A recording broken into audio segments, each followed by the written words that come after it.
Hi, hello everyone. Welcome to my channel Srushti Tutorial for Maths Karnataka SSLC Board Exam 2025-26ನೇ ಸಾಲಿನ 4ನೇ set English medium ಪೇಪರ್ನಲ್ಲಿ 4 ಮತ್ತು 5 ಅಂಕದ questions ಅನ್ನ ಹೇಗೆ ಸಾಲ್ವ್ ಮಾಡೋದು ಅನ್ನೋದನ್ನ ಈ ಒಂದು ವಿಡಿಯೋದಲ್ಲಿ ತಿಳಿಸ್ಕೊಡ್ತಾ ಇದ್ದೀನಿ. ಸೊ ಬನ್ನಿ ಕ್ಲಾಸ್ ಶುರು ಮಾಡೋಣ. ಸೊ ಹಿಂದಿನ ವಿಡಿಯೋದಲ್ಲಿ 4 ಅಂಕದ ಒಂದು ಕ್ವಶನ್ ಅನ್ನ ಜೊತೆಗೆ 3 ಅಂಕದ ಕ್ವಶನ್ಸ್ ನ ಒಂದು ವಿಡಿಯೋನ ಅಪ್ಲೋಡ್ ಮಾಡಿದ್ದೆ.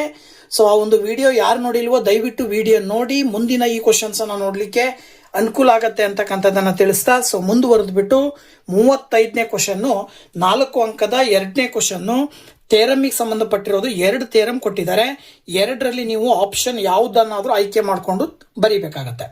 ಮೊದಲನೇ ಥೇರಮ್ ಬಂದ್ಬಿಟ್ಟು prove that if a line is drawn parallel to one side of a triangle to intersect the other two sides in distinct points, the other two sides are divided in the same ratio. Thales theorem ಅಂತ ಕರಿತೀವಿ ನಾವು, ಅಥವಾ basic proportionality theorem ಅಂತೇಳಿ ಕೂಡ ಕರಿತೀವಿ. So ಈ ಒಂದು basic proportionality theorem ಅನ್ನ ಕೊಟ್ಟಿದ್ದಾರೆ. ಸೊ ಅದನ್ನ ಪ್ರೂವ್ ಮಾಡಬೇಕಾದ್ರೆ ಏನ್ ಮಾಡ್ತೀವಿ ಅಂದ್ರೆ, ಸೊ ನೋಡಿ ಇದನ್ನ ಪ್ರೂವ್ ಮಾಡಬೇಕಂದ್ರೆ ಸ್ಟೆಪ್ಸ್ ಅನ್ನ ಅಪ್ಲೈ ಮಾಡ್ತೀರಾ. ಮೊದಲು ಡಯಾಗ್ರಾಮ್ ಹಾಕೊಳ್ತೀರಾ. ABC ಅನ್ನುವಂತ ಒಂದು ಡಯಾಗ್ರಾಮು, ಈ ABC ಅನ್ನುವಂತ ಡಯಾಗ್ರಾಮ್ ಅಲ್ಲಿ DE ಅಂತಕ್ಕಂಥದ್ದು BCಗೆ ಪ್ಯಾರಲಲ್ ಆಗಿದೆ ಅಂತ ಹೇಳ್ತೀವಿ ನಾವು. ಓಕೆನಾ, ಇದನ್ನೇ ನಾವು ಡಾಟಾ ಅಂತ ತಗೊಳ್ತೀವಿ. ಡಯಾಗ್ರಾಮ್ ಹಾಕಿದ ನಂತರ ಡಾಟಾ ಬರ್ಕೊಳ್ತೀವಿ. In triangle ABC DE is parallel to BC and then D is on AB and E is on AC. D ಅನ್ನೋದು AB ಮೇಲಿದೆ, E ಅನ್ನೋದು AC ಮೇಲಿದೆ. ಇದು ಡಾಟಾ. ನೀವು ಪ್ರೂವ್ ಮಾಡಬೇಕಾಗಿರೋದು ಏನು ಅಂತ ಹೇಳಿದ್ರೆ AD divided by BD is equal to AE divided by CE ಅಂತ ಪ್ರೂವ್ ಮಾಡಬೇಕು. ಅಂದ್ರೆ ಈ DE ಅನ್ನುವಂಥದ್ದು BCಗೆ ಪ್ಯಾರಲಲ್ ಆಗಿತ್ತು ಅಂತ ಹೇಳಿದ್ರೆ ಉಳಿದ 2 ಬಾಹುಗಳು ಸಮಾನುಪಾತದಲ್ಲಿ ವಿಭಾಗ ಆಗ್ತವೆ ಅಂತಕ್ಕಂಥದ್ದನ್ನ ನಾವು ಪ್ರೂವ್ ಮಾಡಬೇಕು. ಸೊ ಇದನ್ನ ಪ್ರೂವ್ ಮಾಡ್ಬೇಕಂದ್ರೆ ನೀವು ಜಸ್ಟ್ ಕನ್ಸ್ಟ್ರಕ್ಷನ್ ಮಾಡ್ಕೊಳ್ಬೇಕಾಗತ್ತೆ. ಏನಪ್ಪ ಕನ್ಸ್ಟ್ರಕ್ಷನ್ ಮಾಡ್ಕೊಳ್ತೀರಾ ಅಂತ ಹೇಳಿದ್ರೆ ನೋಡಿ, ಮೊದಲು ನೀವು B ಮತ್ತೆ E ಅನ್ನ ಜಾಯಿನ್ ಮಾಡಬೇಕು. ಜಾಯಿನ್ BE, ಹಾಗೇನೆ CD C ಮತ್ತೆ D ಅನ್ನ ಜಾಯಿನ್ ಮಾಡಬೇಕು. ಇದ್ರ ಜೊತೆಗೆ EM ಈಸ್ ಪರ್ಪೆಂಡಿಕ್ಯುಲರ್ ಟು, ನೋಡಿ E ಇಂದ M ಗೆ ಇದನ್ನ M ಅಂತ ತಗೊಂಡು EM is perpendicular to AB, ಹಾಗೇನೆ DN is perpendicular to AC ಆಗೋ ರೀತಿಯಲ್ಲಿ ಲೈನ್ಗಳನ್ನು ಹಾಕೋಬೇಕು. ಸೊ ಇದಿಷ್ಟು ಕನ್ಸ್ಟ್ರಕ್ಷನ್ ನಂತರ ಪ್ರೂಫ್ ಬಂದ್ಬಿಟ್ಟು ಹೆಂಗ್ ಇದನ್ನ ಪ್ರೂವ್ ಮಾಡೋದು ಅಂತಕ್ಕಂಥದ್ದನ್ನ ನಾವು ನೋಡೋದಾದ್ರೆ ನೋಡಿ, ಇಲ್ಲಿ ಸ್ಟೇಟ್ಮೆಂಟ್ ಟು ರೀಸನ್ ಅಂತ 2 ಭಾಗ ಮಾಡ್ಕೊಂಡಿದ್ದೀರಲ್ವಾ. ಸೊ ಇಲ್ಲಿ in triangle ADE and triangle BDE ನೋಡಿ, ADE ಮತ್ತೆ BDE ಅನ್ನುವಂತ 2 ಟ್ರಯಾಂಗಲ್ ಅನ್ನ ಕನ್ಸಿಡರ್ ಮಾಡಿದ್ರೆ ಈ 2 ಟ್ರಯಾಂಗಲ್ ಗೆ ಏರಿಯಾ ಆಫ್ ಟ್ರಯಾಂಗಲ್ ಫಾರ್ಮುಲಾವನ್ನ ಅಪ್ಲೈ ಮಾಡಿದ್ರೆ ಮೊದಲನೇ ಟ್ರಯಾಂಗಲ್ ನ ಬೇಸ್ AD ಆಗತ್ತೆ, ಹೈಟ್ EM ಆಗತ್ತೆ. ಎರಡನೇ ಟ್ರಯಾಂಗಲ್ ನ ಬೇಸ್ BD ಆಗತ್ತೆ, ಹೈಟ್ ಅಲ್ಲೂ ಕೂಡ EM ಆಗತ್ತೆ. ಅದ್ರ ಪ್ರಕಾರ area of triangle ADE divided by area of triangle BDE is equal to ಏನಂತ ಹೇಳ್ತೀರಿ, half into AD into EM ಆಗತ್ತೆ. ಕೆಳಗಡೆ half into DB into EM ಅಂತ ತಗೊಳ್ತೀರಾ. ಇಲ್ಲಿ ಹಾಫ್ ಕ್ಯಾನ್ಸಲ್ ಆಗತ್ತೆ, ಹಾಗೇನೆ EM ಕ್ಯಾನ್ಸಲ್ ಆಗಿ AD ಬೈ BD ಮಾತ್ರ ಉಳ್ಕೊಳ್ಳುತ್ತೆ. ಅದನ್ನ ಈಕ್ವೇಶನ್ ನಂಬರ್ 1 ಅಂತ ತಗೊಳ್ರಿ. ಅದೇ ರೀತಿ ನೆಕ್ಸ್ಟ್ ಈ ಕಡೆ ನೋಡೋದಾದ್ರೆ, ನೆಕ್ಸ್ಟ್ ಈ ಕಡೆ ಟ್ರಯಾಂಗಲ್ಗಳು ಟ್ರಯಾಂಗಲ್ ADE ಮತ್ತೆ ಟ್ರಯಾಂಗಲ್ DCE ಕನ್ಸಿಡರ್ ಮಾಡಿದ್ರೆ, ಈ ಕಡೆ 2 ತ್ರಿಭುಜಗಳನ್ನು ಆಯ್ಕೆ ಮಾಡಿಕೊಂಡ್ರೆ ಇಲ್ಲೂ ಕೂಡ ನೀವು ಏರಿಯಾ ಆಫ್ ಟ್ರಯಾಂಗಲ್ ಅನ್ನ ಕನ್ಸಿಡರ್ ಮಾಡಿದ್ರೆ ಇಲ್ಲಿ ಬೇಸ್ AE ಆಗತ್ತೆ, ಹೈಟ್ DN ಆಗತ್ತೆ. ಕೆಳಗಡೆ ಟ್ರಯಾಂಗಲ್ಗೆ ಬೇಸು EC ಆಗತ್ತೆ, ಹೈಟ್ ಬಂದ್ಬಿಟ್ಟು ಏನಾಗತ್ತೆ, ಅಲ್ಲೂ ಕೂಡ DN ಹೈಟ್ ಆಗತ್ತೆ. ಅಲ್ಲಿಗೆ area of triangle ADE by area of triangle CDE is equal to half into AE into DN divided by half into CE into DN ಅಂತ ತಗೊಂಡ್ರೆ DN ಹಾಫ್ ಕ್ಯಾನ್ಸಲ್ ಆಗಿ ನಿಮಗೆ area of triangle ADE by area of triangle CDE is equal to AE by CE ಉಳ್ಕೊಳ್ಳುತ್ತೆ. From 1 and 2 1 ಮತ್ತೆ 2ನೇ equation ಗಳನ್ನ observe ಮಾಡಿದಾಗ ನೋಡಿ, ಇಲ್ಲಿ ಟ್ರಯಾಂಗಲ್ BDE ಮೇಲ್ಗಡೆ ಏರಿಯಾ ಆಫ್ ಟ್ರಯಾಂಗಲ್ ADE, ಇಲ್ಲೂ ಏರಿಯಾ ಆಫ್ ಟ್ರಯಾಂಗಲ್ ADE ಇದೆ, ಕೆಳಗಡೆ BDE ಇದೆ, ಇಲ್ಲಿ CDE ಇದೆ. ನಮಗ್ ಗೊತ್ತು ಇವೆರಡನ್ನ ನೋಡಿದ್ರೆ BDE ಮತ್ತೆ CDE ಅಂತಕ್ಕಂಥವುಗಳನ್ನ ನೋಡಿದ್ರೆ DE ಅನ್ನುವಂಥದ್ದು ಒಂದು ಬೇಸ್ ಅಂತ ತಗೊಂಡ್ರೆ ಬೇಸ್ ನ ಮೇಲೆ ರಚನೆಯಾದ 2 ತ್ರಿಭುಜಗಳ ಏರಿಯಾ ಸಮ ಇರುತ್ತೆ. ಇದರ ಆಧಾರದ ಮೇಲೆ triangle BDE and triangle CDE are on same base DE and between the same parallel lines DE and BC. Therefore, triangle BDE is similar equal to triangle CDE. ಅಂದ್ರೆ area of triangle CDE is equal to area of triangle BDE ಅಂತ ಹೇಳ್ಬೋದು.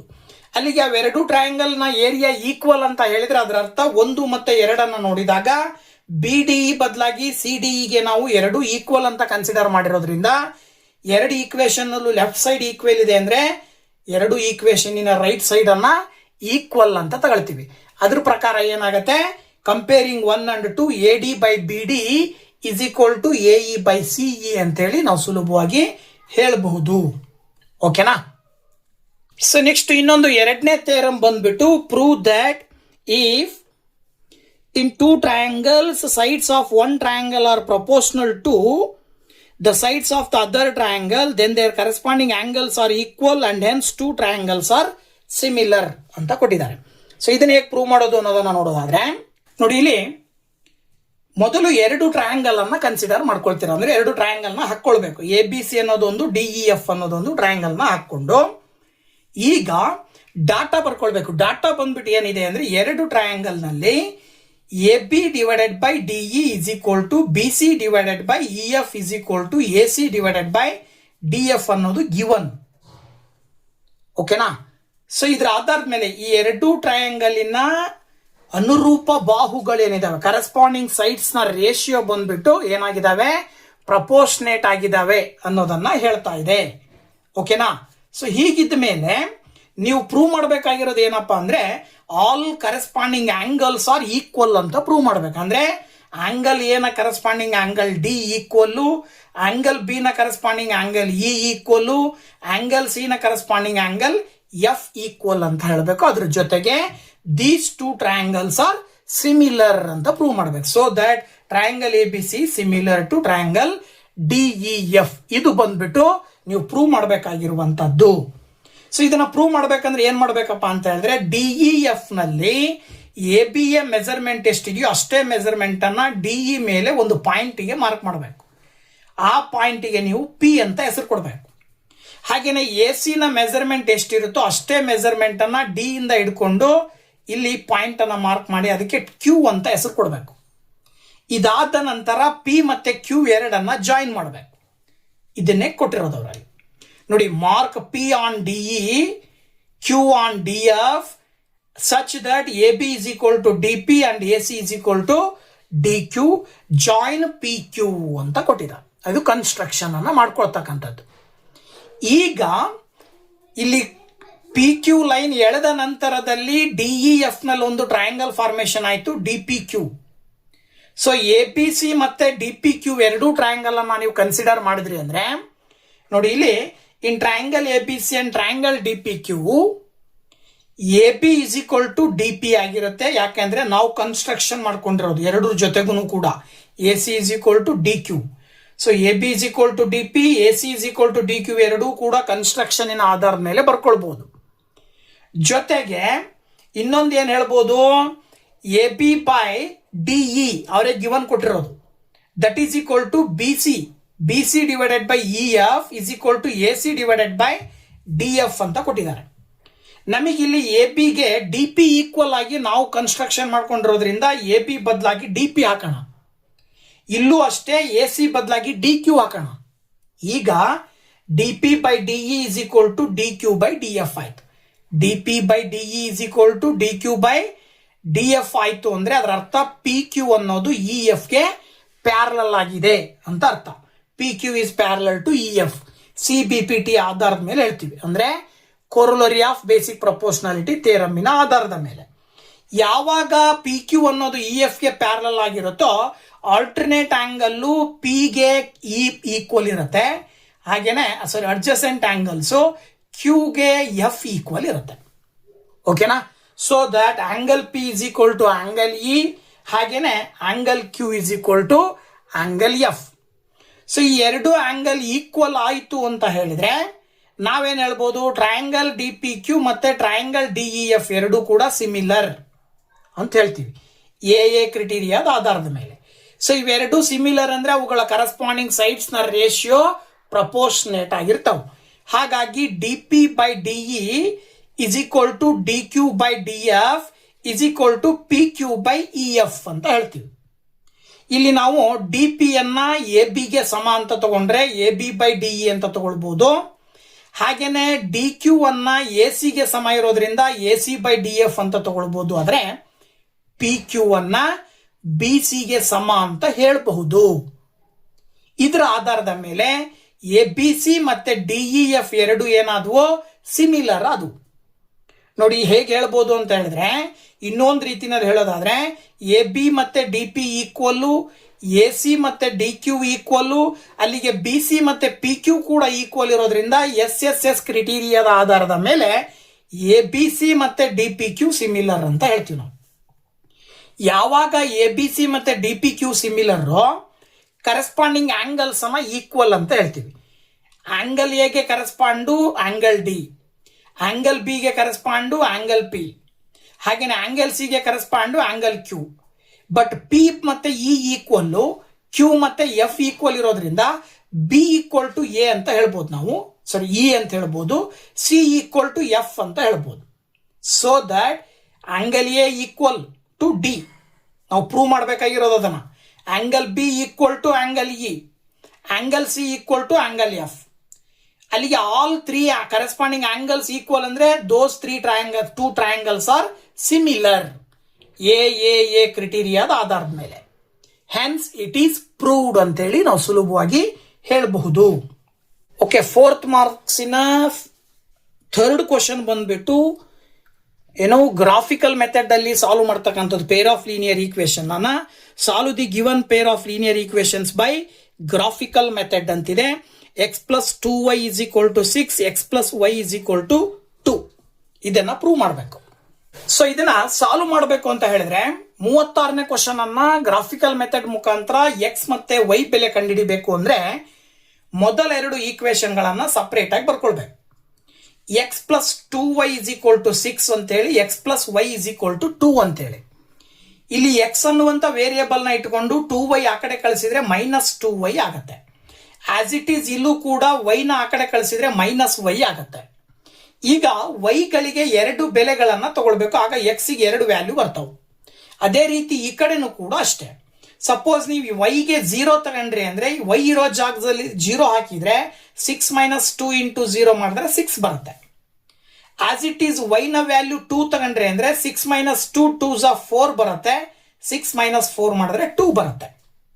So points ಗಳನ್ನ x, y ಕೆಳಗಡೆ x, y ಅಂತ ತಗೊಂಡ್ರೆ ನೋಡಿ x 6 ಆಗಿದ್ದು ಯಾವಾಗ y ನ ಬೆಲೆ 0 ಇದ್ದಾಗ, x ಗೆ 2 ಬೆಲೆ ಯಾವಾಗ ಬರುತ್ತೆ y ನ ಬೆಲೆ 2 ಇದ್ದಾಗ.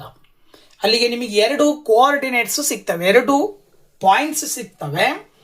6, 0 ಅನ್ನೋದು ಒಂದು, 2, 2 ಅನ್ನೋದು ಒಂದು.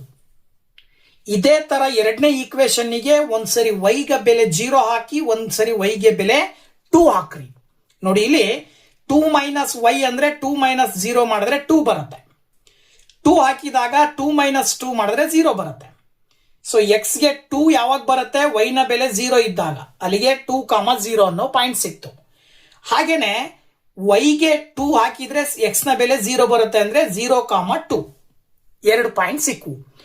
ಎರಡು ಈಕ್ವೇಶನ್ನಿಗೂ ಎರಡೆರಡು ಪಾಯಿಂಟ್ ಸಿಕ್ಕಿದಾವಲ್ವಾ, ಆ ಎರಡು ಪಾಯಿಂಟ್ಸ್ ಗಳನ್ನ ನೀವೇನ್ ಮಾಡ್ಬೇಕೀಗ, ಲೈನ್ ಅನ್ನ ಪಾಯಿಂಟ್ಸ್ ಗಳನ್ನ ಗ್ರಾಫ್ ಮೇಲೆ ಹಾಕಬೇಕು.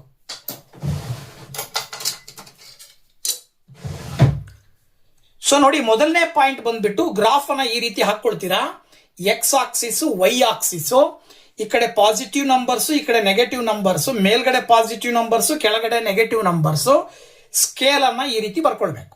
ಸೊ 6, 0 ಮೊದಲನೇ ಕೋಆರ್ಡಿನೇಟ್. 6, 0 ಎಲ್ಲಿ ಮಾರ್ಕ್ ಮಾಡ್ತೀರಾ ಅಂತ ನೋಡೋದಾದ್ರೆ, ಎಕ್ಸ್ ಆಕ್ಸಿಸ್ ಅಲ್ಲಿ 6 ಇಲ್ಲಿದೆ, ವೈ ಆಕ್ಸಿಸ್ ಅಲ್ಲಿ 0 ಎಲ್ಲಿದೆ ಅಂದ್ರೆ ಇಲ್ಲಿದೆ.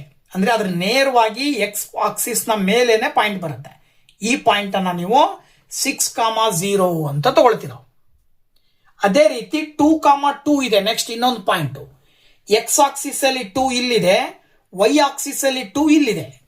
ಇದ್ರ ನೇರವಾಗಿ ಬಂದು ಇದ್ರ ನೇರವಾಗಿ ಇಲ್ಲಿ ಪಾಯಿಂಟ್ ಅನ್ನ ಮಾರ್ಕ್ ಮಾಡಿ 2, 2 ಅಂತ ತಗೊಳ್ತೀರಾ. ಇವೆರಡು ಪಾಯಿಂಟ್ ಗಳನ್ನ ಲೈನ್ ಜಾಯಿನ್ ಮಾಡ್ತೀರಾ. ಓಕೆನಾ? ಓಕೆ, ಸೊ ಈ ಈಕ್ವೇಶನ್ಗೆ ಈ ರೀತಿಯ ಲೈನ್ ಬರುತ್ತೆ. ಇನ್ನು ಈ ಪಾಯಿಂಟ್ಸ್ಗಳನ್ನ 2,0 ಮೊದಲನೇ ಪಾಯಿಂಟ್ 2,0 ಅಂತ ಹೇಳಿದ್ರೆ ಇಲ್ಲೇ ಬರುತ್ತೆ 2,0 2,0. ನೆಕ್ಸ್ಟ್ ಪಾಯಿಂಟ್ ಬಂದ್ಬಿಟ್ಟು 0,2 ಎಕ್ಸ್ ಆಕ್ಸಿಸ್ ಅಲ್ಲಿ 0 ಇಲ್ಲಿದೆ, ವೈ ಆಕ್ಸಿಸ್ ಅಲ್ಲಿ 2 ಎಲ್ಲಿದೆ ಇಲ್ಲಿದೆ. ಸೊ 0,2 ಈ ಪಾಯಿಂಟ್ ಬರುತ್ತೆ 0,2. ಈ ಎರಡು ಪಾಯಿಂಟ್ಸ್ ಅನ್ನ ನೀವು ಲೈನ್ ಜಾಯಿನ್ ಮಾಡಿದ್ರಿ ಅಂತ ಹೇಳಿದ್ರೆ, ಸೊ ಎರಡನೇ ಲೈನ್ ಈ ರೀತಿ ಹಾಕಿದಾಗ ಈ ಎರಡು ಈಕ್ವೇಶನಿನ ಲೈನ್ಗಳು ಈ ಪಾಯಿಂಟ್ ಅಲ್ಲಿ ಮೀಟ್ ಆಗುತ್ತೆ. ಯಾವ ಪಾಯಿಂಟ್ ಅಲ್ಲಿ ಮೀಟ್ ಆಗಿದೆಯೋ ಆ ಪಾಯಿಂಟ್ ಇಂದ ಈ ರೀತಿ ಡಾಟ್ ಲೈನ್ ವೈ ಆಕ್ಸಿಸ್ಗೊಂದು, ಈ ರೀತಿ ಡಾಟ್ ಲೈನ್ ಎಕ್ಸ್ ಆಕ್ಸಿಸ್ಗೊಂದು ಹಾಕಿದ್ರೆ ವೈ ಆಕ್ಸಿಸ್ ನಲ್ಲಿ 4 ಪಾಯಿಂಟ್ಗೆ ಬಂದು ರೀಚ್ ಆಗುತ್ತೆ, ಎಕ್ಸ್ ಆಕ್ಸಿಸ್ ನಲ್ಲಿ -2ಗೆ ಬಂದು ರೀಚ್ ಆಗುತ್ತೆ. ಅದರ ಅರ್ಥ ಏನಪ್ಪಾ ಅಂದ್ರೆ x is equal to -2, y is equal to ಎಷ್ಟು 4 ಅಂತ ಅರ್ಥ. ಓಕೆನಾ. ನೆಕ್ಸ್ಟ್ 37th ಕ್ವಶನ್, 4 ಅಂಕದ ಕೊನೆಯ ಕ್ವಶನ್ ಬಂದ್ಬಿಟ್ಟು ಏನ್ ಹೇಳುತ್ತೆ, ಇದು ಸಮ್ ಅಪ್ಲಿಕೇಶನ್ಸ್ ಆಫ್ ಟ್ರಿಗ್ನಾಮೆಟ್ರಿಕ್ ಸಂಬಂಧಪಟ್ಟಿರೋದು. ಡಯಾಗ್ರಾಮ್ ಕೊಟ್ಟಿದ್ದಾರೆ. ಎ ಬಿಲ್ಡಿಂಗ್ ಎಡಿ ಎನ್ನುವಂತ ಬಿಲ್ಡಿಂಗು ಮತ್ತೆ tower BE are standing vertically on a level ground as shown in the figure. From the top of the building, ಇಲ್ಲಿಂದ a drone travels for 10 seconds and reach the top of the tower. ಇಲ್ಲಿಂದ drone ಹೋಗಿದೆ 10 ಸೆಕೆಂಡಿಗೆ B ಅನ್ನುವ point ಅನ್ನ reach ಆಗುತ್ತೆ. ಓಕೆನಾ. Along the straight line A B with an angle of elevation 30 degree. Angle of elevation 30 degree ಬರುತ್ತೆ. And the angle of elevation from the bottom of the ಬಿಲ್ಡಿಂಗಿನ bottom ನಿಂದ to the top of the ಟವರ್ಗೆ angle of elevation ಬಂದು 60 degree ಇದೆ. And also the distance B D ಅಂತಕ್ಕಂಥ distance ಬಂದ್ಬಿಟ್ಟು ಎಷ್ಟಿದೆ ಅಂತ 10√3 ಮೀಟರ್ ಇದೆ. ಇದೇನು ಬಿಲ್ಡಿಂಗಿನ ಪಾದದಿಂದ ಟವರಿನ ತುದಿಗಿರುವಂತಹ ಡಿಸ್ಟೆನ್ಸ್ ಅನ್ನ 10√3 ಮೀಟರ್ ಅಂತ ಕರಿತೀವಿ ನಾವು. ಓಕೆನಾ. Find the height of the building ಅಂತ ಕೊಟ್ಟಿದ್ದಾರೆ. ನಿಮಗೆ ಬಿಲ್ಡಿಂಗಿನ ಹೈಟ್ ಯಾವುದು ಎಡಿ, ಆಕ್ಚುಲಿ ಬಿಲ್ಡಿಂಗಿನ ಹೈಟ್ ಕಂಡಿಡೀರಿ. ಆಮೇಲೆ ಬಿಇ ಅಂದ್ರೆ ಏನು ಟವರ್ನ ಹೈಟ್ ಕಂಡಿಡೀರಿ. ಆಮೇಲೆ ಡಿಇ ಬಿಲ್ಡಿಂಗು ಮತ್ತೆ ಟವರ್ನ ಮಧ್ಯೆ ಇರೋ ಡಿಸ್ಟೆನ್ಸ್ ಕಂಡಿಡೀರಿ. ಹಾಗೇನೆ ಈ ಡ್ರೋನ್ ಎದಿಂದ ಬಿಗ್ ಹೋಗ್ಲಿಕ್ಕೆ 10 ಸೆಕೆಂಡ್ ಟೈಮ್ ತಗೊಂಡಿದೆ ಅಂದ್ರೆ ಅದರ ಸ್ಪೀಡ್ ಕಂಡಿಡೀರಿ ಅಂತ ಕೊಟ್ಟಿದ್ದಾರೆ. ಸೊ ಇವುಗಳನ್ನ ಕಂಡಿಡಿಬೇಕಾದ್ರೆ ಏನ್ ಮಾಡಬೇಕು ಅಂತಕ್ಕಂಥದ್ದನ್ನ ನಾವು ನೋಡೋದಾದ್ರೆ, ಸೊ ನೋಡಿ ಅವರೇ ಹೇಳಿರುವ ಹಾಗೆ ಎಡಿ ಅನ್ನೋದು ಹೈಟ್ ಆಫ್ ದ ಬಿಲ್ಡಿಂಗ್ ಆಗಿರಲಿ, ಬಿಇ ಅಂತಕ್ಕಂಥದ್ದು ಹೈಟ್ ಆಫ್ ದ ಟವರ್ ಆಗಿರಲಿ. ಈಗ ನಾವು ಡಿಇ ಅನ್ನ distance between the building and the tower ಅಂತ ಕನ್ಸಿಡರ್ ಮಾಡಿದ್ರೆ, ಇಲ್ಲಿ ಟ್ರಯಾಂಗಲ್ ಮೊದಲನೇದಾಗಿ ಬಿಡಿಇ ಟ್ರಯಾಂಗಲ್ ನ ಕನ್ಸಿಡರ್ ಮಾಡಿ. ಯಾವ್ದು ಬಿಡಿಇ ಅಂದ್ರೆ BDE. ಈ ಟ್ರಯಾಂಗಲ್ ನಲ್ಲಿ ಆಂಗಲ್ ಆಫ್ ಎಲಿವೇಶನ್ 60 ಡಿಗ್ರಿ ಅಂತ ಅವರೇ ಕೊಟ್ಟಿದ್ದಾರೆ. ಆಮೇಲೆ ಬಿಡಿ ಅಂತಕ್ಕಂಥದ್ದು ಆಕ್ಚುಲಿ ಏನಾಗುತ್ತೆ ಹೈಪೋಟಿನಸ್ ಆಗುತ್ತೆ. ಓಕೆನಾ. ಬಿಡಿ ಅನ್ನೋದು ಹೈಪೋಟಿನಸ್ ಆಗುತ್ತೆ. ಡಿಇ ಅಂತಕ್ಕಂಥದ್ದು ಅಡ್ಜಸೆಂಟ್ ಸೈಡ್ ಆಗುತ್ತೆ. ಸೊ ನೀವು ಅಡ್ಜಸೆಂಟ್ ಅನ್ನ ಮೊದಲು ಕಂಡು ಹಿಡ್ಕೊಳ್ಬೇಕು ಅಂತ ಕನ್ಸಿಡರ್ ಮಾಡಿದ್ರಿ ಅಂತ ಹೇಳಿದ್ರೆ, ಅಡ್ಜಸೆಂಟ್ ಬೈ ಹೈಪೋಟಿನಸ್ಗೆ ಕಾಸ್ ಥೀಟಾದ ಟ್ರಿಗ್ನಾಮೆಟ್ರಿಕ್ ರೇಷಿಯೋ ಬರುತ್ತೆ. ಅಲ್ಲಿಗೆ ಕಾಸ್ ಥೀಟಾವನ್ನ cos 60 degree is equal to ಏನ್ ತಗೊಳ್ಬಹುದು, ಡಿಇ ಬೈ ಬಿಡಿ ಅಂತ ತಗೊಳ್ಬಹುದು. ಕಾಸ್ 60 ಡಿಗ್ರಿಯ value 1/2 that is equal to DE divided by BD ಬಂದ್ಬಿಟ್ಟು ಅವರೇ ಕೊಟ್ಟಿದ್ದಾರೆ 10√3 ಮೀಟರ್. ಕ್ರಾಸ್ ಮಲ್ಟಿಪ್ಲಿಕೇಶನ್ ಮಾಡಿದ್ರೆ DE into 2 is equal to 10√3 into 1 ಮಾಡಿದ್ರೆ 10√3 ಬರುತ್ತೆ. ನೆಕ್ಸ್ಟ್ ಸ್ಟೆಪ್ ಬಂದ್ಬಿಟ್ಟು 2ನ ಈಕ್ವಲ್ ಇಂದ ಆ ಕಡೆ ಕಳಿಸಿದ್ರೆ ಡಿವೈಡೆಡ್ ಬೈ 2. 2ರಿಂದ 10ನ ಭಾಗಾಕಾರ ಮಾಡಿದ್ರೆ 5 ಬರುತ್ತೆ. ಅದರ ಅರ್ಥ ಡಿಇ ಯ ಲೆಂತ್ ಬಂದು 5√3 ಮೀಟರ್ ಬಂತು. ಈ 5√3 ಮೀಟರ್ ಅನ್ನೋದು ಏನಿದು distance between the building and the tower. ಒಂದು ಆನ್ಸರ್ ಸಿಕ್ತು ನಿಮಗೆ. ಓಕೆನಾ. ಇನ್ನ ನೆಕ್ಸ್ಟ್ ಬಂದ್ಬಿಟ್ಟು ಟ್ರಯಾಂಗಲ್ ಬಿಡಿಇ ನ ಇನ್ನೊಂದ್ಸರಿ ಕನ್ಸಿಡರ್ ಮಾಡಿ ಬಿಡಿಇ ನಲ್ಲಿ ಬಿಇ ಕಂಡು ಹಿಡ್ಕೊಳ್ಬೇಕು. ಈಗ ನೀವು ಸೊ ಬಿಇ ಕಂಡು ಹಿಡ್ಕೊಳ್ಬೇಕು ಅಂತ ಹೇಳಿದ್ರೆ ಅಡ್ಜಸೆಂಟ್ ಸೈಡ್ ಸಿಕ್ಕಿದೆ, ಅಪೋಸಿಟ್ ಸೈಡ್ ಅನ್ನ ಕನ್ಸಿಡರ್ ಮಾಡಿದ್ರೆ ಟ್ಯಾನ್ ಥೀಟಾದ ರೇಷಿಯೋವನ್ನ ತಗೊಳ್ಬಹುದು. Tan theta is equal to ಅಂದ್ರೆ tan 60 degree is equal to ಏನಾಗುತ್ತೆ ಬಿಇ ಡಿವೈಡೆಡ್ ಬೈ ಡಿಇ ಆಗುತ್ತೆ. ಟ್ಯಾನ್ 60 ಡಿಗ್ರಿಯ ವ್ಯಾಲ್ಯೂ √3 ಬರುತ್ತೆ. That is equal to BE divided by DE ನಿಮಗೆ ಈಗ ತಾನೇ ಕಂಡು ಹಿಡ್ಕೊಂಡಿದ್ದೀರಾ 5√3. ಕ್ರಾಸ್ ಮಲ್ಟಿಪ್ಲಿಕೇಶನ್ ಮಾಡಿದ್ರೆ BE is equal to 5√3 into 3√3 ಬರುತ್ತೆ. ಎರಡಕ್ಕೂ ರೂಟ್ ಕ್ಯಾನ್ಸಲ್ ಆಗತ್ತೆ, 2 ಸರಿ ಬರೋದ್ರಿಂದ ಬರೀ 3 ಉಳ್ಕೊಳ್ಳುತ್ತೆ. 5 3 ಮಾಡಿದ್ರೆ 15 ಬರುತ್ತೆ. ಸೊ ಇದು BE ಅನ್ನೋದೇನಿದು 15 metre height of the tower. ಎರಡನೇ ಆನ್ಸರ್ ಸಿಕ್ತು. ಇನ್ನು ಟ್ರಯಾಂಗಲ್ ABC ಕನ್ಸಿಡರ್ ಮಾಡಿದ್ರೆ ಆಂಗಲ್ ಆಫ್ ಎಲಿವೇಶನ್ 30 ಡಿಗ್ರಿ ಕೊಟ್ಟಿದ್ದಾರೆ. DE ಎಷ್ಟಿರುತ್ತೋ AC ಕೂಡ ಅಷ್ಟೇ ಇರುತ್ತೆ, 5√3 ಮೀಟರ್ ಇರುತ್ತೆ. ಸೊ ನೀವು BC ಕಂಡಿಡ್ಕೊಳ್ಬೇಕು. BC ಕಂಡಿಡ್ಕೊಳ್ಬೇಕು ಅಂತ ಹೇಳಿದ್ರೆ tan θ = BC divided by AC ಅಂತ ತಗೊಳ್ಬಹುದು, ಅಥವಾ AC ಅಂತ ತಗೊಳ್ಬಹುದು. ಅವಾಗ ಅಲ್ಲಿಗೆ tan 30 ಡಿಗ್ರಿ ಇರೋದ್ರಿಂದ 30 ಡಿಗ್ರಿಯ ವ್ಯಾಲ್ಯೂ 1/√3 ಬರುತ್ತೆ. That is equal to BC divided by 5√3. ಅಲ್ಲಿಗೆ BC into √3 is equal to 5√3 into 1 ಆಗುತ್ತೆ. √3 ಈ ಕಡೆ ಬಂದ್ರೆ ಡಿವೈಡೆಡ್ ಬೈ √3 ಕ್ಯಾನ್ಸಲ್ ಆಗಿ BC ಯ ವ್ಯಾಲ್ಯೂ 5 ಮೀಟರ್ ಬರುತ್ತೆ. BC ಯ ವ್ಯಾಲ್ಯೂ ಎಷ್ಟು ಬಂತು? 5 ಮೀಟರ್, ಬರೀ BC ಯ ವ್ಯಾಲ್ಯೂ. ಓಕೆನಾ? ಈಗ ಸ್ವಲ್ಪ ನೀವು AD ಅನ್ನ ಕಂಡುಹಿಡಿಬೇಕು ಅಂತ ಹೇಳಿದ್ರೆ, AD ಅಂತ ಹೇಳಿದ್ರೆ ಬಿಲ್ಡಿಂಗಿನ ಹೈಟ್ ಏನಾಗುತ್ತೆ, ಅವಾಗ ಟೋಟಲ್ ಟವರ್ ನ ಹೈಟ್ ನಲ್ಲಿ BC ಅನ್ನ ಕಳೆದ್ರೆ ನಿಮಗೆ AD ಬಿಲ್ಡಿಂಗಿನ ಹೈಟ್ ಸಿಗುತ್ತೆ. 15ರಲ್ಲಿ 5 ಕಳೆದ್ರೆ 10 ಮೀಟರ್ ಅನ್ನೋದು height of the building. 10 metre ಅನ್ನೋದು ಏನಾಗುತ್ತೆ? ಹೈಟ್ ಆಫ್ ದ ಬಿಲ್ಡಿಂಗ್ ಆಗುತ್ತೆ. ಇನ್ನೊಂದು ಕಂಡಿಡಿಯಕ್ಕೆ ಕೇಳಿದಾರೆ ನಿಮಗೆ. ಅವ್ರು ಏನಪ್ಪ ಕಂಡಿಡಿಯಕ್ಕೆ ಕೇಳಿದಾರಪ್ಪ ಅಂತ ಹೇಳಿದ್ರೆ AB ಅನ್ನ ಕಂಡಿಡ್ಕೊಳ್ಬೇಕು ನೀವು. ಆಕ್ಚುಲಿ ಯಾಕೆ AB ಕಂಡಿಡ್ಕೊಳ್ಬೇಕು ಅಂತ ಹೇಳಿದ್ರೆ, ಎ ದಿಂದ ಒಂದು ಡ್ರೋನು B ಪಾಯಿಂಟ್ ಅನ್ನ 10 ಸೆಕೆಂಡ್ನಲ್ಲಿ ತಲುಪ್ತಾ ಇದೆ. ಹಾಗಿದ್ರೆ ಅದರ ಸ್ಪೀಡ್ ಎಷ್ಟು ಅಂತ ಕೇಳಿದಾರೆ ಅವರು. ಸೊ ಸ್ಪೀಡ್ ಕಂಡುಹಿಡಿಬೇಕಂದ್ರೆ ಎ ದಿಂದ B ಗಿರೋ ಡಿಸ್ಟೆನ್ಸ್ ಅನ್ನ ಕಂಡುಹಿಡ್ಕೊಳ್ಬೇಕು. ಡಿಸ್ಟೆನ್ಸ್ ಬೇಕು ಅಂತ ಹೇಳಿದ್ರೆ ನೀವು ಸೈನ್ ಥೀಟಾವನ್ನ ಕನ್ಸಿಡರ್ ಮಾಡಿದ್ರೆ ಅಪೋಸಿಟ್ ಬೈ ಹೈಪಾಟಿನಸ್ ಬರುತ್ತೆ. ಅದ್ರ ಪ್ರಕಾರ ಅಪೋಸಿಟ್ ಅಂದ್ರೆ BC, ಹೈಪಾಟಿನಸ್ ಅಂದ್ರೆ AB.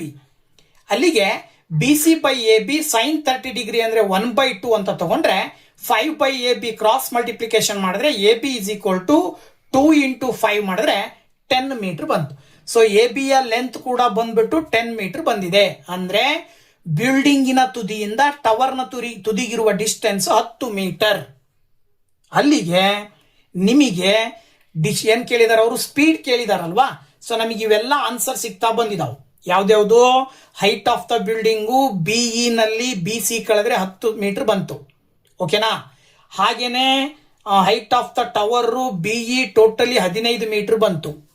ಹಾಗೇನೆ distance between the building and the tower 5√3 metre ಬಂತು. ಈಗ ಸ್ಪೀಡ್ ಆಫ್ ದ ಡ್ರೋನ್ ಬೇಕು ಅಂದ್ರೆ D/T ಫಾರ್ಮುಲಾ ಬಳಸ್ತೀವಿ. S is equal to D/T. D ಅಂದ್ರೆ ಡಿಸ್ಟೆನ್ಸ್, AB ಎಷ್ಟು 10 ಮೀಟರ್ ನಮಗೆ ಬಂದಿದೆ. ಆಮೇಲೆ ಅದು ಎ ದಿಂದ B ಹೋಗ್ಲಿಕ್ಕೆ ಟೈಮ್ ಎಷ್ಟು ತಗೊಂಡಿದೆ ಅಂತ ಗಿವನ್ ಕೊಟ್ಟಿದ್ದಾರೆ, 10 ಸೆಕೆಂಡ್ ಅಂತ. ಅಲ್ಲಿಗೆ 10/10 ಮಾಡಿದ್ರೆ 1 ಮೀಟರ್ ಪರ್ ಸೆಕೆಂಡ್ ಅಂತ ಅರ್ಥ ಆಯ್ತು. ಅಂದ್ರೆ ಆ ಡ್ರೋನ್ ಎ ದಿಂದ B ಹೋಗ್ಲಿಕ್ಕೆ ಎಷ್ಟು ಸ್ಪೀಡ್ ಅಲ್ಲಿ ಹೋಗ್ತಾ ಇದೆ ಅಂದ್ರೆ 1 ಮೀಟರ್ ಪರ್ ಸೆಕೆಂಡ್ ಸ್ಪೀಡ್ ಅಲ್ಲಿ ತಲುಪ್ತಾ ಇದೆ ಅಂತ ಹೇಳಿ ಅರ್ಥವನ್ನ ಕೊಡಬಹುದು. ಓಕೆ, ಇನ್ನ 5 ಅಂಕದ ಕ್ವಶನ್ ಇನ್ನೊಂದಿದೆ. ಅದರಲ್ಲೂ ಕೂಡ 2 ಆಪ್ಷನ್ ಕೊಟ್ಟಿದ್ದಾರೆ. ಸೊ ಅದರಲ್ಲಿ ಮೊದಲನೇ ಕ್ವಶನ್ ಅನ್ನ ನೋಡೋದಾದ್ರೆ ನೋಡಿ, ಡಯಾಗ್ರಾಮ್ ಕೊಟ್ಟಿದ್ದಾರೆ. ಒಂದು ಸಾಲಿಡ್ ಅಲ್ಲಿ ಒಂದು ಬೇಸ್ ಬಂದ್ಬಿಟ್ಟು ಹೆಮಿಸ್ಪೆರಿಕಲ್ ಶೇಪ್ ಇದೆ, ಮೇಲ್ಗಡೆ ಸಿಲಿಂಡ್ರಿಕಲ್ ಶೇಪ್, ಅದ್ರ ಮೇಲ್ಗಡೆ ಕೋನಿಕಲ್ ಶೇಪ್ ಇದೆ. ಈ ಒಂದು ಸಾಲಿಡ್ ಅನ್ನ ಹೆಮಿಸ್ಪೇರು, ಸಿಲಿಂಡರು ಮತ್ತೆ ಕೋನ್ ನಿಂದ ತಯಾರು ಮಾಡಿದ್ದಾರೆ. ಇವೆಲ್ಲವುಗಳದ್ದು ರೇಡಿಯೈ ಸೇಮ್ ಅಂತ ಕೊಟ್ಟಿದ್ದಾರೆ. ಹಾಗೇನೆ ಸಿಲಿಂಡರ್ನ ಹೈಟ್ ಬಂದ್ಬಿಟ್ಟು 6 ಸೆಂಟಿಮೀಟರ್ ಅಂತೆ. ಆಮೇಲೆ ಟೋಟಲಿ ಈ ಸಾಲಿಡಿನ ಹೈಟ್ ಬಂದ್ಬಿಟ್ಟು 13 ಸೆಂಟಿಮೀಟರ್ ಅಂತ ಕೊಟ್ಟಿದ್ದಾರೆ. And then volume of cylinder is, ಇದರ ಒಂದು ಸಿಲಿಂಡರಿನ ವಾಲ್ಯೂಮು ಹೆಮಿಸ್ಪೇರ್ನ 3ರಷ್ಟು ಇರುತ್ತೆ ಅಂತ ಕೊಟ್ಟಿದ್ದಾರೆ. 3 times the volume of the hemisphere. Then find the volume ಇದಿಷ್ಟರ ವಾಲ್ಯೂಮ್ ಕಂಡುಹಿಡಿಬೇಕಂತೆ. ಅಂಡ್ ಆಲ್ಸೋ ಸರ್ಫೇಸ್ ಏರಿಯಾ, ಇದಿಷ್ಟರ ಸರ್ಫೇಸ್ ಏರಿಯಾ ಕಂಡುಹಿಡಿಬೇಕು. ಹೇಗೆ ಅನ್ನೋದನ್ನ ನೋಡೋದಾದ್ರೆ ಅಲ್ಲಿ ಕೊಟ್ಟಿರುವ ಹಾಗೆ ಸಿಲಿಂಡರಿನ ಹೈಟ್ ಬಂದ್ಬಿಟ್ಟು 6 ಸೆಂಟಿಮೀಟರ್. ಮತ್ತೊಂದು ಏನ್ ರಿಲೇಷನ್ ಏನ್ ಕೊಟ್ಟಿದ್ದಾರೆ, ವಾಲ್ಯೂಮ್ ಆಫ್ ಸಿಲಿಂಡರ್ ಹೆಮಿಸ್ಪೇರ್ನ 3ರಷ್ಟಿರುತ್ತೆ ಅಂತ ಕೊಟ್ಟಿದ್ದಾರೆ. ಹಾಗಾಗಿ volume of cylinder is equal to 3 into volume of hemisphere ಅಂತ ತಗೊಂಡ್ರೆ ವಾಲ್ಯೂಮ್ ಆಫ್ ಸಿಲಿಂಡರ್ನ formula πr²h, that is equal to 3 into 2/3 πr³ ಹೆಮಿಸ್ಪೇರ್ನ ವಾಲ್ಯೂಮ್ ಫಾರ್ಮುಲಾ. ಇಲ್ಲಿ 3 ಕ್ಯಾನ್ಸಲ್ ಆಗತ್ತೆ, ಪೈ ಕ್ಯಾನ್ಸಲ್ ಆಗತ್ತೆ, r² ಕ್ಯಾನ್ಸಲ್ ಆಗಿ ಒಂದು r ಉಳ್ಕೊಳ್ಳುತ್ತೆ. ಈ ಕಡೆ ಲೆಫ್ಟ್ ಸೈಡ್ ಅಲ್ಲಿ H, ರೈಟ್ ಸೈಡ್ ಅಲ್ಲಿ 2 ಇಂಟು r. ಅಲ್ಲಿಗೆ ಹೆಚ್ ಬಂದ್ಬಿಟ್ಟು ಸಿಲಿಂಡರ್ನ ಹೈಟು 6 ಸೆಂಟಿಮೀಟರ್ ಇರೋದ್ರಿಂದ 6 2 ಈ ಕಡೆ ತಗೊಂಬಂದ್ರೆ ಡಿವೈಡೆಡ್ ಬೈ 2 ಮಾಡಿದ್ರೆ ರೇಡಿಯಸ್ ಸಿಗುತ್ತೆ 2 1 2 3 so that the radius of this solid is 3 centimetre. ಈ ರೇಡಿಯಸ್ಸು ಹೆಮಿಸ್ಫೇರ್ನ ರೇಡಿಯಸ್ಸು ಕೂಡ ಆಗಿರುತ್ತೆ, ಸಿಲಿಂಡರ್ನ ರೇಡಿಯಸ್ಸು ಕೂಡ ಆಗಿರುತ್ತೆ, ಕೋನಿನ ರೇಡಿಯಸ್ ಕೂಡ ಅದೇ ಆಗಿರುತ್ತೆ.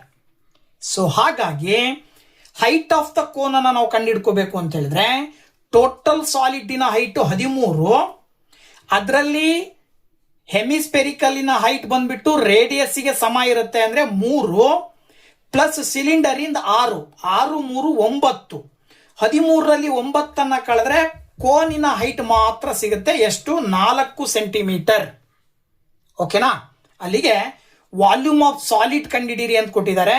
ಸೊ ವಾಲ್ಯೂಮ್ ಆಫ್ ಸಾಲಿಡ್ ಯಾವಾಗ ಸಿಗುತ್ತೆ ಅಂದ್ರೆ volume of cylinder plus volume of hemisphere plus volume of cone ಮಾಡಿದಾಗ. ಇವಿಷ್ಟಕ್ಕೂ ಸೂತ್ರಗಳನ್ನ ಹಾಕಿದ್ರೆ πr²h 2π3 πr³ 1/3 πr²h.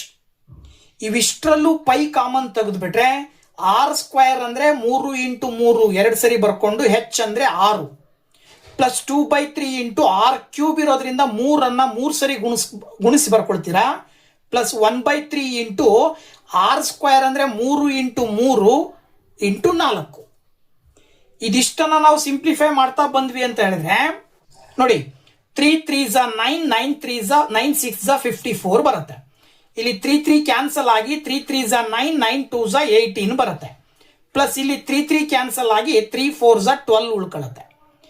18 plus 54 plus 12 ಮಾಡಿದ್ರೆ 84 ಬರುತ್ತೆ. ಈ ಪೈನ ವ್ಯಾಲ್ಯೂ 22/7 ಆಗಿರೋದ್ರಿಂದ ಸಿಂಪ್ಲಿಫೈ ಮಾಡಿದ್ರೆ 264 ಕ್ಯೂಬಿಕ್ ಸೆಂಟಿಮೀಟರ್ ಬರುತ್ತೆ. This is the volume of this solid.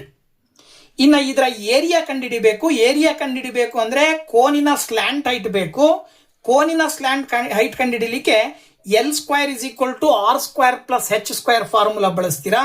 Then L² = radius ಬಂದ್ಬಿಟ್ಟು 3² ಪ್ಲಸ್ h ಕೋನಿನ ಹೈಟ್ ಬಂದ್ಬಿಟ್ಟು 4. 3ನ ಸ್ಕ್ವೇರ್ ಮಾಡಿದ್ರೆ 9, 4ನ ಸ್ಕ್ವೇರ್ ಮಾಡಿದ್ರೆ 16. ಸೊ 9 + 16 ಮಾಡಿದ್ರೆ 25 ಬರುತ್ತೆ. 25ನ ರೂಟ್ ಬಂದ್ಬಿಟ್ಟು 5 ಸೆಂಟಿಮೀಟರ್. ಈಗ ಏರಿಯಾ ಆಫ್ ಸಾಲಿಡ್, ಈ ಸಾಲಿಡ್ಡಿನ ಏರಿಯಾ ಬೇಕು ಅಂದ್ರೆ ಈಗಲೂ ಕೂಡ ಏನ್ ಮಾಡಬೇಕು? CSC of cylinder plus CSC of cone plus CSC of hemisphere ಮಾಡಬೇಕು. ಆಗ formula 2πRh + πRl + 2πr². ಮೂರರಲ್ಲೂ πr common ಹೊರಗಡೆ ತೆಗೆದ್ರೆ ಇಲ್ಲಿ 2h ಉಳಿತದೆ, ಇಲ್ಲಿ L ಉಳಿತದೆ, ಇಲ್ಲಿ 2r ಉಳಿತದೆ. ವ್ಯಾಲ್ಯೂಸ್ ಅನ್ನ ಸಬ್ಸ್ಟಿಟ್ಯೂಟ್ ಮಾಡಿದ್ರೆ 22/7 × 3 2 × ಸಿಲಿಂಡರ್ನ height 6 plus slant height 5 plus 2 × radius 3. ನೋಡಿ 2 6s 12 plus 5 plus 2 3s 6. Then 12 plus 5 ಮಾಡಿದ್ರೆ 17, 17 ಪ್ಲಸ್ 6 ಮಾಡಿದ್ರೆ 23. ನೋಡಿ ಈಗ 22/7 × 3 × 23 ಅನ್ನ ಸಿಂಪ್ಲಿಫೈ ಮಾಡಿದ್ರೆ 217 ಸ್ಕ್ವೇರ್ ಸೆಂಟಿಮೀಟರ್ ಬರುತ್ತೆ. So that this is the volume of the solid ಆದ್ರೆ this is the area of the solid ಅಂತೇಳಿ ನಾವು ಸುಲಭವಾಗಿ ಹೇಳಬಹುದು.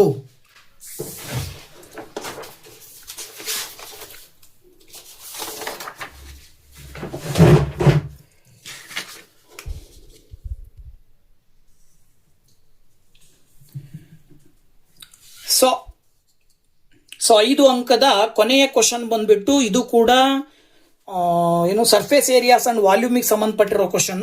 A rocket is built by combining a hollow cylinder and a cone as shown in figure.